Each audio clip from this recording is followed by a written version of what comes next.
Hello everybody, I'm Raphael Perry and it's time for some more of the Cretan Chronicles. We're back once again at the court of King Minos, and we've been invited to a ceremonial dance that will occur in the evening. Prior to the dance, we visited Dipphis the Cynic. Is he cynic or skeptic? I think skeptic, I can't remember. And he gave us a basic rundown on the current goings-on at court. Now we've emerged from his room and are heading back towards the dance. You leave Dipphis' room. Will you go to the dance, visit Opris and Lactris, or return to your room? Now, we have been told by Crabia that she will teach us the art of bullfighting if we go to her at night. I have it on good authority, known as my previous playthrough that ran awry when we came up against the Minotaur in unfavourable circumstances, that going to the dance, when we get an opportunity to leave the dance, provided we don't do a certain thing, we go to section 100, so we're not missing anything. And we're getting a better story. Opris and Lactris have invited us to come and get drunk in their quarters, despite the fact that at the feast we were told that there's to be no eating of meat or drinking of alcohol for the 3 days leading up to the festival. So this would probably be a very bad idea. Let's go to the dance.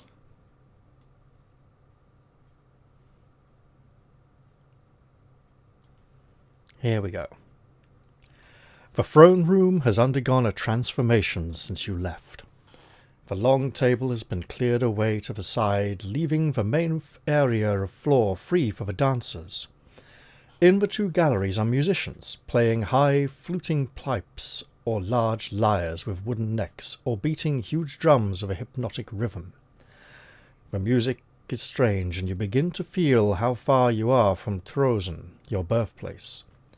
The floor is covered with seemingly thousands of dancers, all lightly clad slaves, leaping, whirling, performing seemingly impossible acrobatics, twirling long silk ribbons, rolling their heads and letting their long hair fly. The courtiers are standing on the long table, stamping and clapping with the beat, grinning and occasionally whooping with delight as the dancers accomplish a particularly difficult feat. You clamber up and join them. Your heartbeat starts to race with the drums, and soon you are stamping with the rest, worlds away from the sedate temple dances of Parses, the priest. The music slows and marks time. All the slaves leave the floor and crouch by the side, except for the women. They start a fresh dance altogether, and the musicians take up a new plaintive tune. "Have you seen this before?" whispers Phaecia, who has moved to your side. You shake your head, intent on the dance. "It's called the Mihaniko. It's a diver's dance from Kalymnos. These women are supposed to be pearl divers. They swallow a mouthful of air and oil and swim about, letting out a little at a time so they can stay under. Now, for the festival, they dance their thanks to Lady Demeter. Ah, look!" And this is actually the way pearl divers used to dive so deep to fetch for pearls. Before the invention of oxygen tanks and stuff, they'd literally, little bit of oil, mouthful of air, go, Another dancer, a man, has come onto the floor. He dances the same steps as the women, but clumsily, tripping now and then. You glance at Phaecia inquiringly. "In the story, this is an old diver, one afflicted by Apollo, yet he insists on joining the dance, the praise. It's a very hard role to dance." You look back. The dancer indeed looks paralyzed, yet his mistakes have something inspired about them. Again and again he nearly falls, but recovers with an intricate kick and jump, creating in his own way a kind of beauty. Finally, he crouches on the ground, then seems to explode into the air, leaping and spinning with new vigour. Nothing paralytic about him now. The drums reach a crescendo, and the pipes lose their sadness and play joyfully. The dancer turns a somersault in the air and lands on his feet, facing the table. The courtiers, who have been gazing silently, burst into applause, smiting their thighs and stamping. And in the end, says Phaecia, the archer-god cures him. There are tears in her eyes. What a moving story. And we would have missed that completely if we'd just gone back to our bedroom. The applause dies away, but the music starts again with a fast, insistent, repeated phrase on the lyres and a steady rhythm on the drums. The pipes trill a melody along the top. We dance this one, urges Phaecia, and as the courtiers jump from the table into the middle and take up the steps, she drags you into the dance.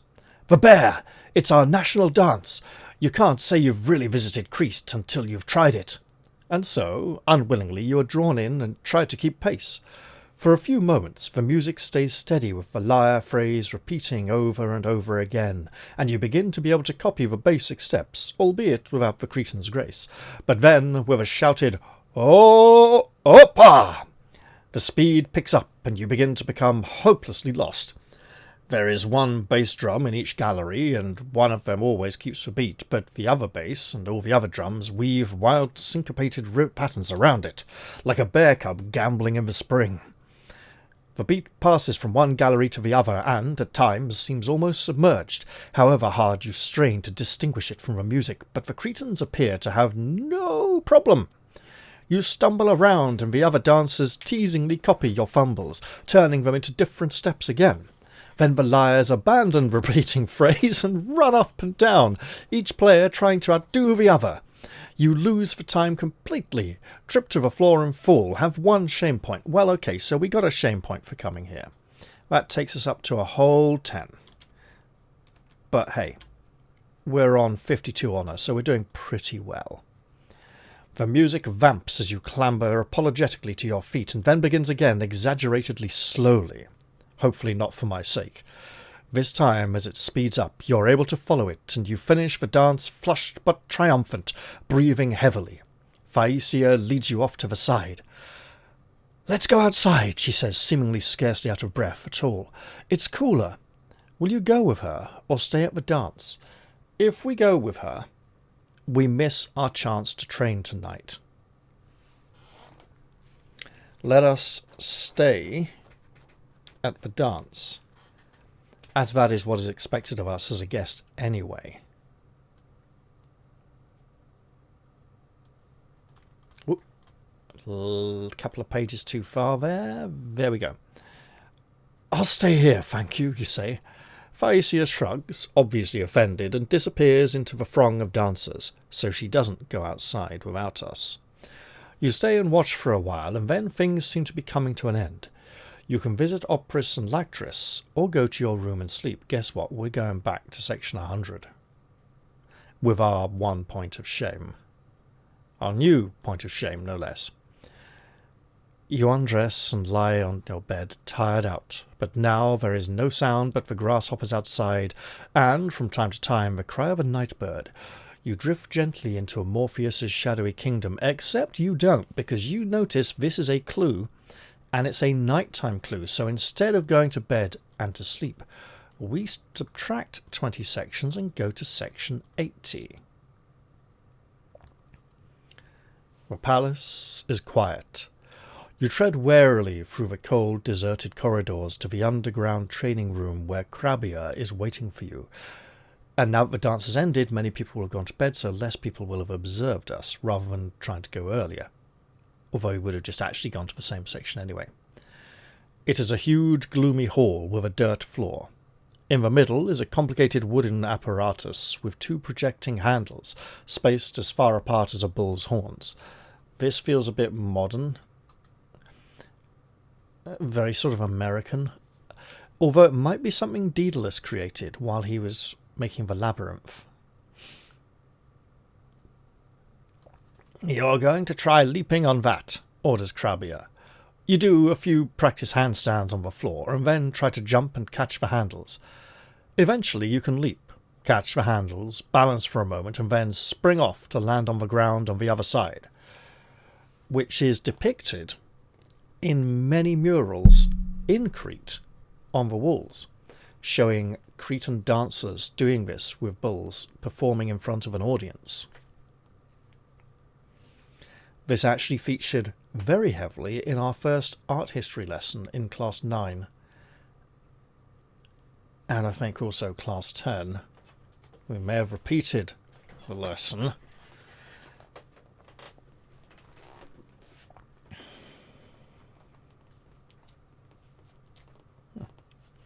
Crabia nods and walks to a machine. That's good, but it's gymnastics, not bull leaping. Try this now.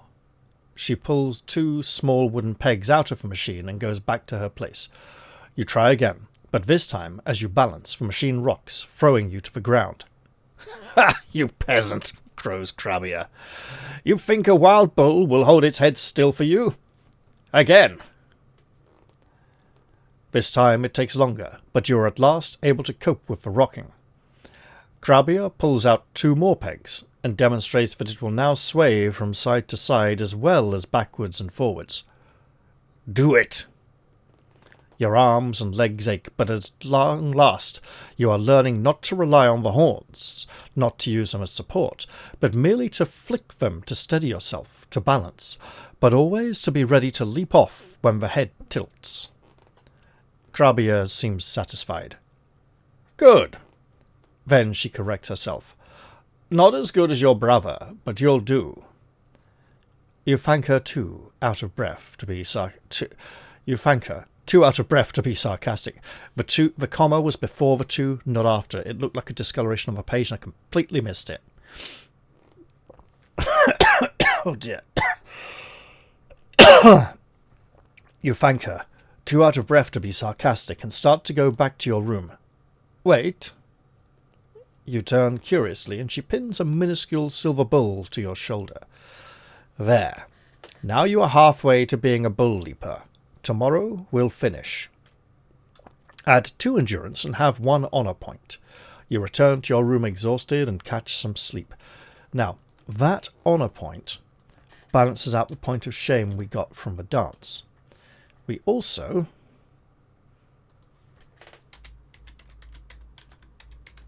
have a minuscule bull called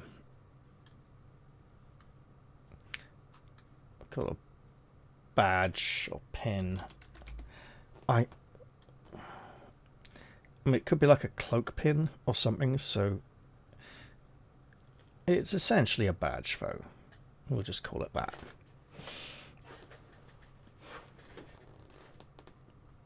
And of course, we should have our 2 points of endurance. A very important thing indeed.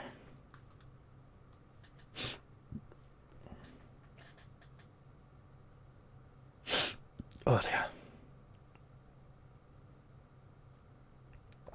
Now, if we had gone out onto the balcony with Thaisia, she would have made us promise to go visit her family the next day. And now, on the way to her family, it's possible to be distracted and go do something else, and she'll come along for that instead. But it essentially blocks you off from everything going on here in the palace. And you know what? It might be nice to stay outside the palace to avoid drawing attention to yourself, suspicion, but there are things in the palace that are rather worth doing.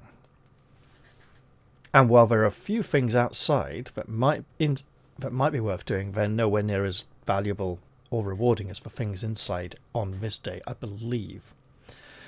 You can find that some of the people on the island are stashing weapons to attempt a coup to overthrow the king. There's a resistance movement building, and you can report it to the guards or keep secret about it. There's a few other things you can do. You can go on a boat trip with Thaisia and a couple of her friends from the court and get seasick. I don't necessarily remember everything else.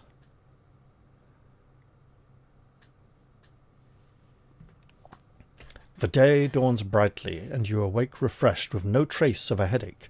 You dress and go to the first meal of the day, and we will learn that Thaisia has gone off to visit her family without us because she's in a bad mood. We didn't go out with her onto the balcony last night. Which actually is a good thing, because it turns out she's a spy, rather obviously. King Minos assigned her to us. That didn't mean she's our servant. It means she's spying on us for him. And pretending to be our servant. Right. If we had become heavily entangled with her later on at one point, there is a highly dangerous moment where she can aid us or betray us, and she will ask us what her nickname is. And we may have forgotten it. However, off we go to breakfast, as it were.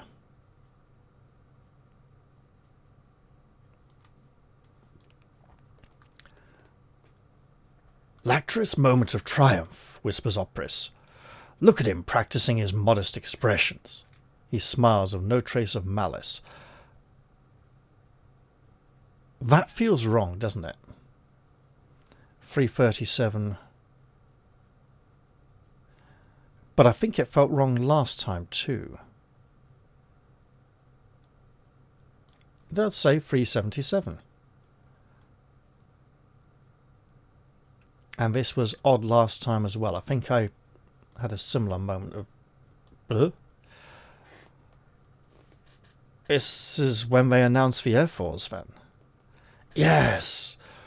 Look, that's Noah, there on Pangrion's right.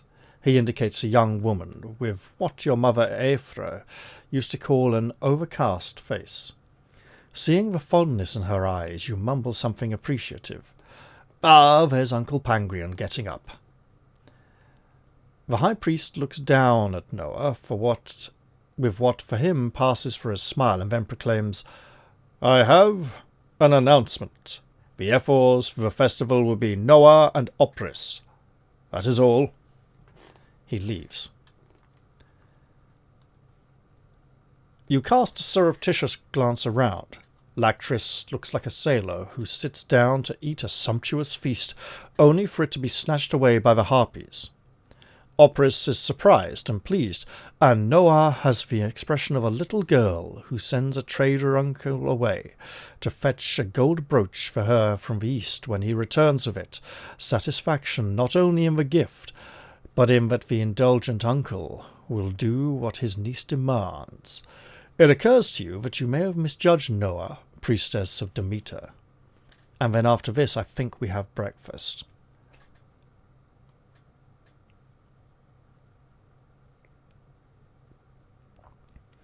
But that is an odd moment. Lactress leaves. Opris talks to Noah for a moment, and they both go out together to the temple. You look around for Thaisia, but she seems not to be present. Psyche, looking distinctly the worse for wear, sidles up to you. Oh dear, she moans. Do you know what that was about?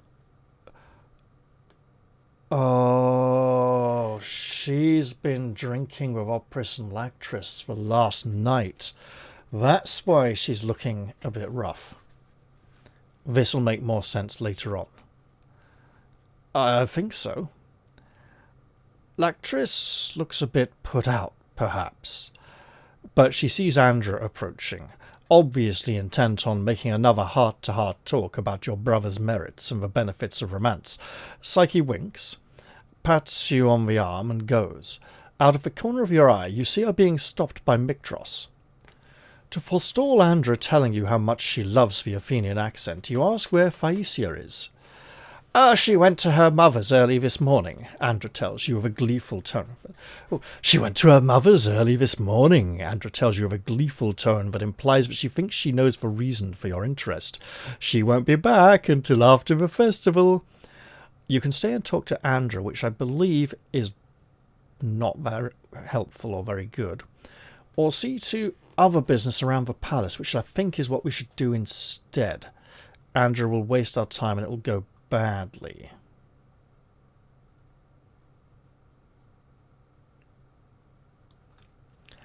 You make an excuse to Andrew and go towards the door. But I hardly even know you, Psyche is saying to Mictros. Polycrates appears out of nowhere and bars your way. Ah, Altheus. You may wish to put in a bit of boxing practice. I may? Why?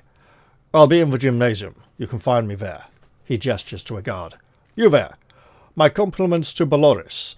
And will he see me in the boxing room? The guard goes out and Polycrates moves away, saying, I'll see you then. Well, he's used to getting his way. Being the captain of the guards, the one who met us on the docks when we got off the boat.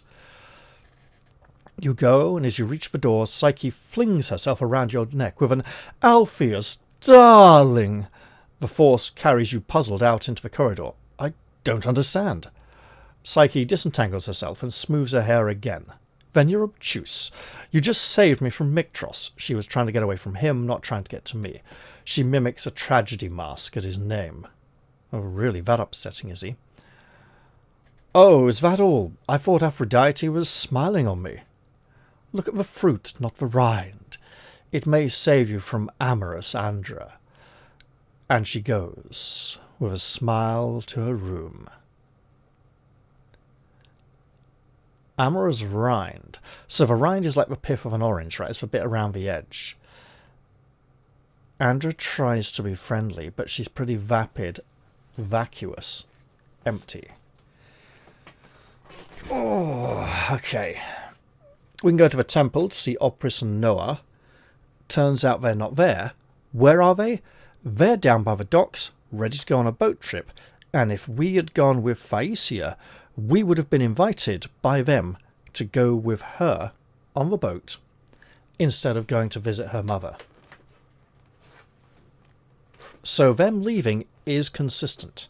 We can go and visit Lactris. Is that wise?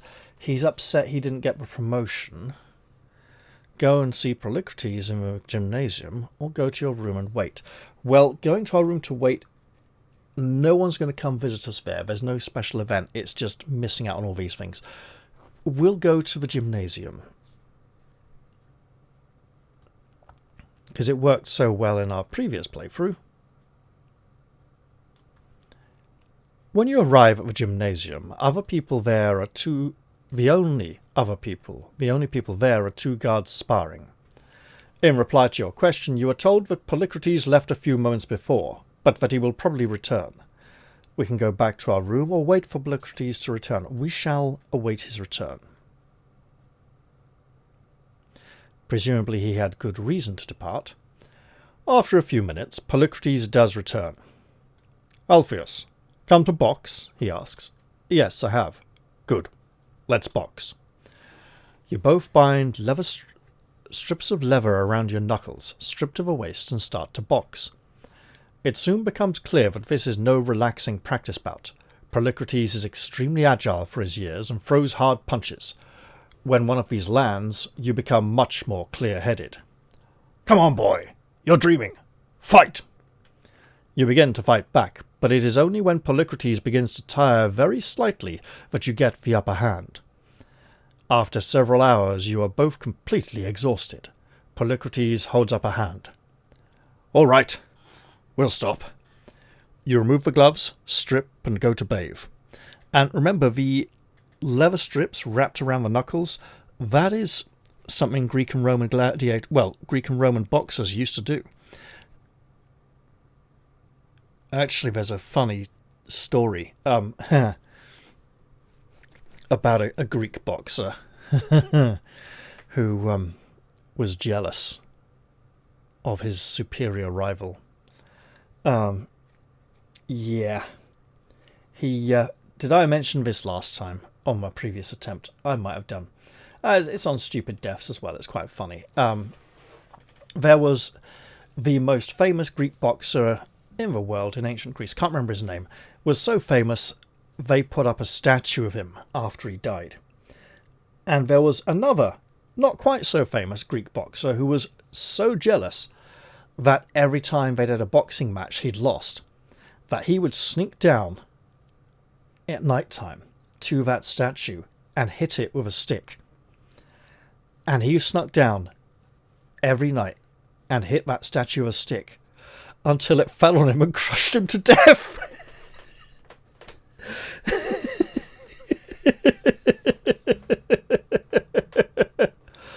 Oh, even when he was dead, he couldn't beat him.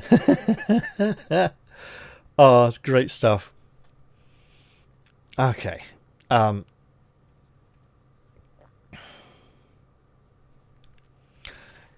You were quite good once you got serious, comments Polycrates. You'll do. Do for what? I hope our practice was useful to you. Yes, thank you. Useful for what? I still don't see. A gong sounds. Oh, you will. You will. It's time to eat. He goes. You dress again and go to lunch. Add 10 to your endurance. Okay. Is this the correct amount? 42. We're at 137. I want to check I haven't accidentally included the total from the end of my previous attempt rather than the beginning. 1. So I'm going to check. 38.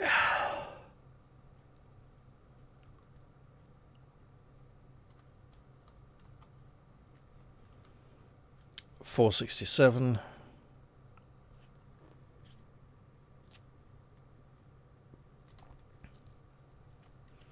Endurance of 30 and no intelligence. No, that is correct. Okay, good. We now have significantly more endurance. And we're going to need it. But there was a simple trick to having slightly less endurance that we were able to pick up on fairly quickly. Right. So, lunch it is. And I believe we may have a meeting with King Minos after lunch. 109. Really? 137. We're there already. On the way to lunch. Yes.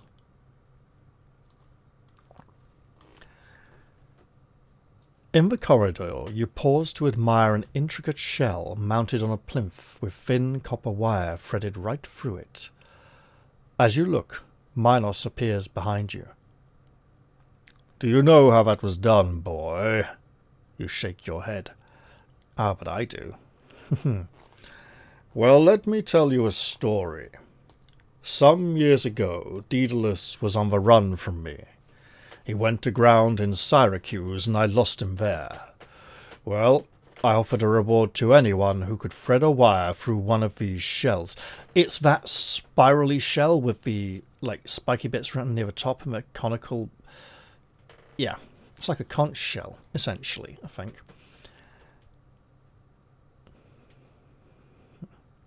He tied wire onto a piece of silk, tied the silk to an ant, and let it walk through, because he smeared honey on the other end and the ant crawled through the shell to get to the honey. I don't know how he prevented it just walking around the shell. He might have placed the ant inside. Minos picks up the wire by both ends and twirls the shell on it. It was brought to me, and... He pulls the wire tight, and the shell shatters into tiny pieces. I had him. The moral is, don't be too clever. Remember that, Altheus.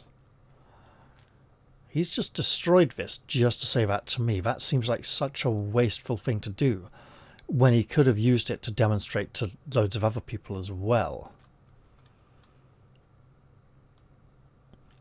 He must think this is pretty important, and wants to make a really strong example of his destructive power. He wants us to be concerned and afraid, maybe even obedient. You become aware of a cut on your left hand, where a splinter of the shell has hit, and suck the blood clean reflectively. It is not entirely clear what Minos means. It's pretty clear. "I've been watching you, Altheus," he growls. "You're clever. Aegeus' son. You'll be king yourself one day of Athens." He leans towards you. "You could be king of Crete." I think we take the clue.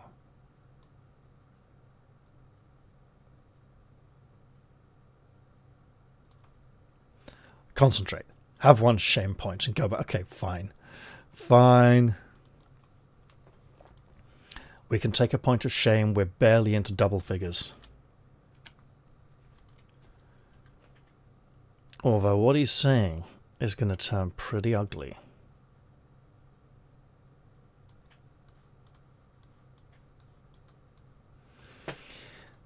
"I don't think I understand," you say. "He warned us not to be too clever. If we understand, we might be too clever." "I think you understand very well. I built Crete up from nothing, despite the efforts of the gods and Pasiphae, my wife, to thwart me. Now I see it all about to be thrown away by my drunken fool of a son. That's not going to happen. But he'll inherit the throne. 3 of my sons I loved. They died. Accidents happen. A 4th son, I am king. I can be succeeded by whoever I wish. You understand fully. Will you go along with Minos' scheme to slay his 4th son and claim the throne for yourself, or refuse to take part? I will refuse to take part in his scheme. It's all about the... Oh, damn, 424 was it? Yeah. "My lord," you protest, "you prompt me to murder your own son. I'll have none of it, because I can't have those shame points." Minos shrugs. "It'll happen. Remember, you had the whole of Crete in your hands today, and gave it away. That doesn't happen to many. I'll see you at lunch." He walks away. You stand stunned for a moment and then follow him to lunch. Luncheon it is, then. You arrive in the great hall of Knossos and take your place at the long oaken table. There's a clue here. The meal of nuts, fruit, and hot stewed vegetables is surprisingly nourishing, and you are soon sated. The gong at the far end of the table is struck once, and the sound reverberates through the large hall. The company stirs, and Minos rises to his feet. Will you rise as well, or remain seated? There is a clue, and we will heed the clue.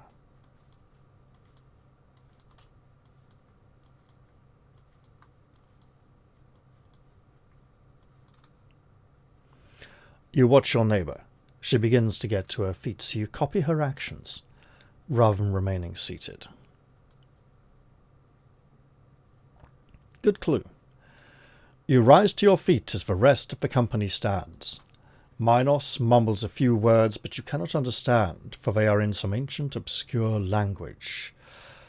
The courtiers begin to leave the hall, and soon there are only half a dozen left.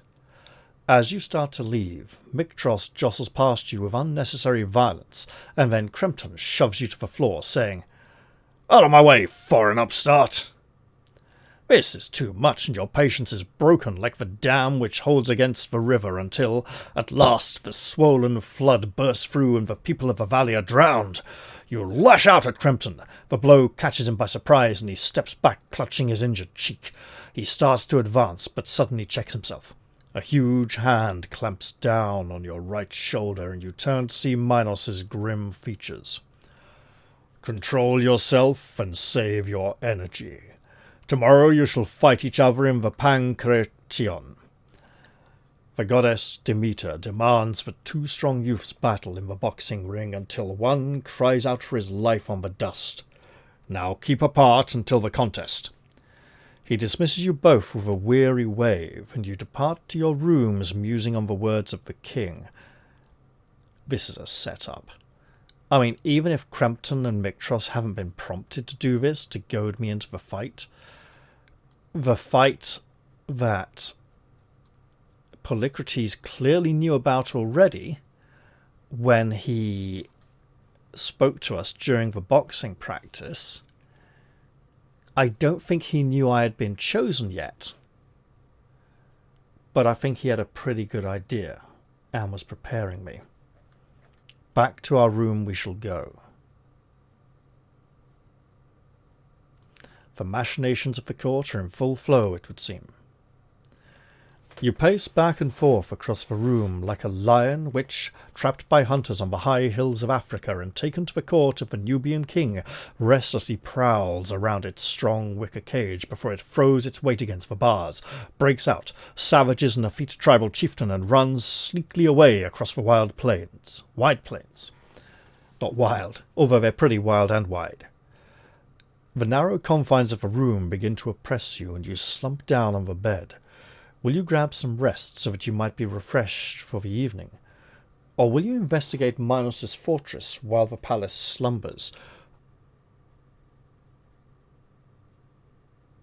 Wait. That was lunch. This is the afternoon. I say we investigate Minos' fortress. Rest is probably good, but we might be missing out on something here. And we do need to try and find Princess Ariadne again. You slip out of the room into the deserted corridors and prowl the passages until you come upon a scurrying slave. Will you ask her where Ariadne's rooms are, seek directions to the labyrinth, or follow her to the slaves' quarters to listen for useful information? We'll ask where Princess Ariadne's rooms are, because she's been fairly absent from court proceedings so far. And the Amazons told us to go meet up with her bodyguard who will help us. The slave directs you to Ariadne's rooms and then goes about her business.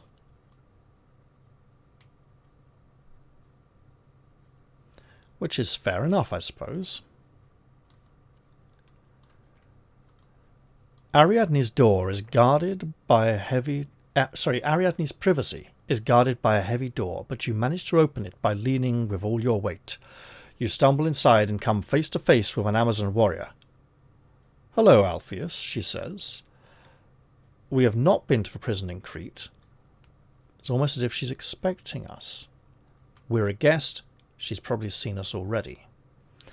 This would be Lembra, the Amazon in disguise. Doesn't seem to be much of a disguise at the moment, to be honest. Or rather, acting undercover. "How do you know my name?" you ask. "I am Lembra, trusted Amazon guard of the Princess Ariadne. What do you want with me? What do you want with her? Or is it me you're looking for?" "I was hoping to talk to the princess," you reply confidently. "The princess is in my care. She speaks to no man, so leave now, Altheus." We do not have a golden amulet. We have a golden hairpin, and should take the clue. This is clearly a trick for people who think they have the item. They know there's an item that helps, they know it's golden, they don't remember exactly what it is because they skipped that encounter in the first book or whatever. But we know. We're going to 353. We've got the right stuff. If you have a golden amulet, we don't. If you have a jeweled brooch, we do. Antiope's jeweled brooch as proof for Lembra, which we will show her now. You square your shoulders defiantly, and the folds of your tunic move to reveal the brooch.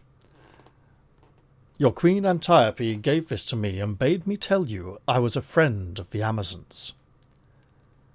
"This must be true, for this brooch is only given to those who have honourably defeated an Amazon queen in combat," says Lembra. She unpins the brooch from your shoulder, and her demeanour becomes more friendly. Have one honour point. I'm going to presume she has taken it. We were supposed to give it to her anyway. And an honour point too. Perfect. You may, after all, speak of the princess. The friendship of the Amazons is hard to win, but once gained, it is a key that unlocks the sturdiest door. She leads you into the inner room.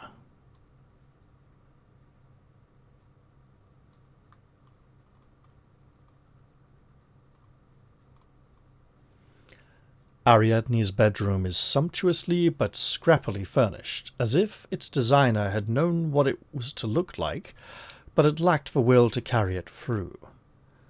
Ariadne is lounging on a large cushioned board, chewing her nails and picking at some needlework.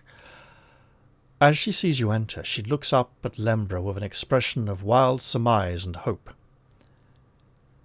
"Is this—" "This is Altheus," the Amazon tells her, "son of Aegeus, ambassador from Athens." Ariadne nods emphatically. "Yes, I remember him from the feast last night." She brushes a strand of hair out of her mouth. "Wait outside, Lembra." "My lady, no. After Elidouros, it's more than my head's worth.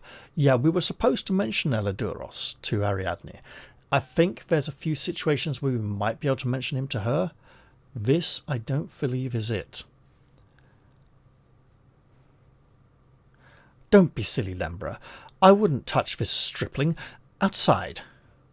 "Oh, so that's why Elidouros was sent away from Crete, is it? No surprise there, then. One glance at the princess is enough to dispel any notion that Minos might not be her father. There is the same steely authority when provoked, an authority which even the proud Amazon recognizes. She leaves.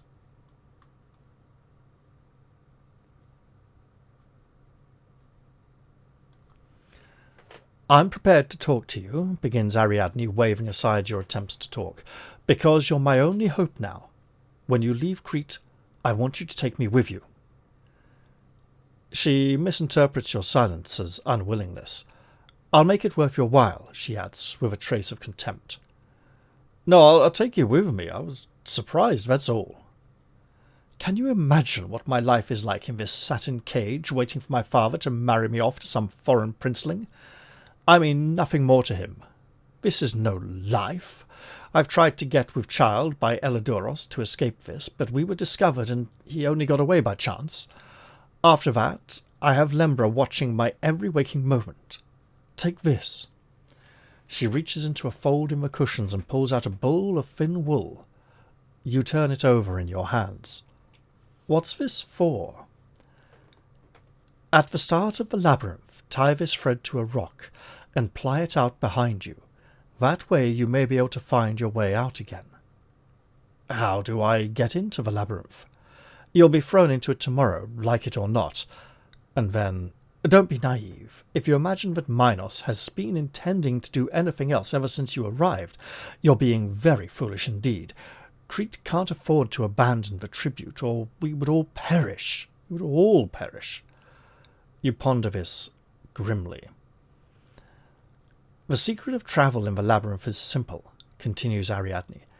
"Daedalus told it to me in a rare moment of indiscretion. Follow in the footsteps of—" Lembra hurries back in. "Altheus, there's someone coming. You must leave now." She bosses you out before you can catch any further glimpse of Ariadne. You return to your room. I believe we'll absolutely note down that ball of wool.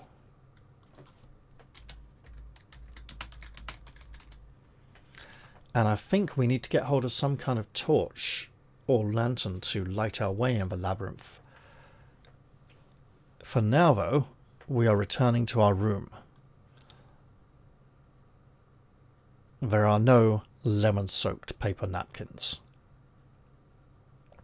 I can't get the echo effect, but, "Return, return, return to your seats! Return, return, return to your seats!"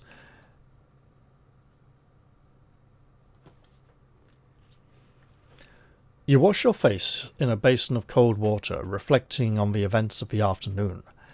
There is a rush of feet and excited chatter outside the corridor.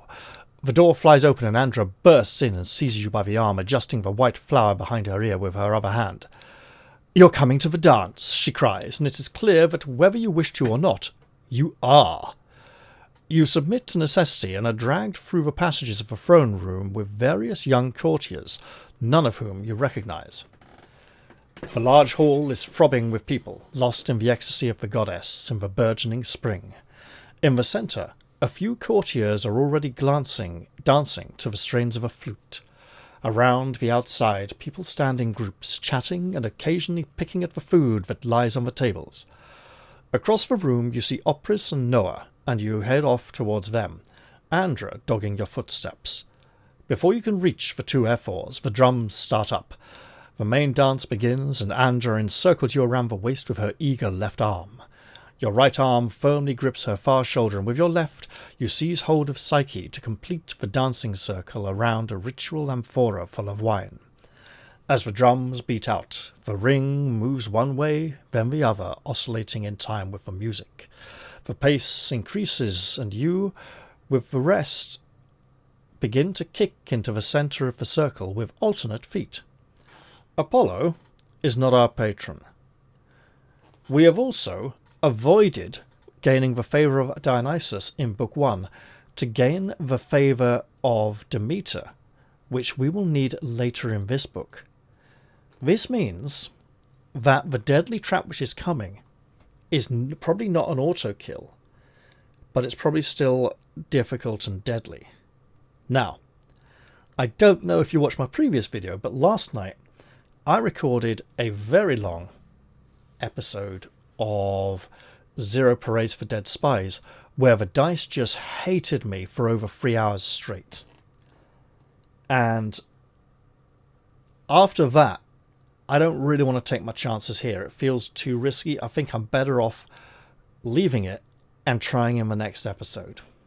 So I am actually going to end this one here on a cliffhanger. I think this will not be impossible, but it will be challenging. And we'll all convene next time to see how we survive this deadly assassination attempt. I hope you've all enjoyed this episode, and I'll look forward to seeing you all in the very next one.